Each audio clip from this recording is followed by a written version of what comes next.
Delhi assembly ఎన్నికల ఓట్ల లెక్కింపు ముగింపు దశకు చేరుకుంది. ఇప్పటికే మేజిక్ ఫిగర్ 36 సీట్లను భారతీయ జనతా పార్టీ కైవసం చేసుకుంది. మరోవైపు ఆప్ అగ్రనాయకులు ఓటమి పాలయ్యారు.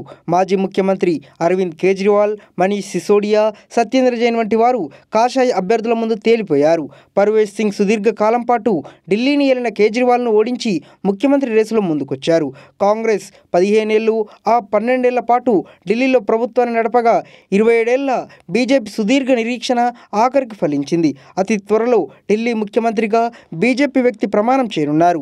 ఆ ప్రభుత్వ వైఫల్యాలను ఎత్తిచూపడం, అరవింద్ కేజ్రీవాల్పై విమర్శనాస్త్రాలు సంధించడం, మరీ ముఖ్యంగా తాము అధికారంలోకి వస్తే ఢిల్లీలోని మహిళలకు నెలకు 2500 రూపాయల ఆర్థిక సహాయం అందిస్తామని బీజేపీ ఇచ్చిన హామీలు ఫలించాయి. అంతేకాకుండా ఇటీవల ప్రవేశపెట్టిన యూనియన్ బడ్జెట్లో 12 లక్షల రూపాయల వరకు పన్ను మినహాయింపు ఇస్తూ తీసుకున్న నిర్ణయం ఢిల్లీలోని లక్షల మంది వేతన జీవులపై ప్రభావం చూపినట్లు విశ్లేషణలు వస్తున్నాయి.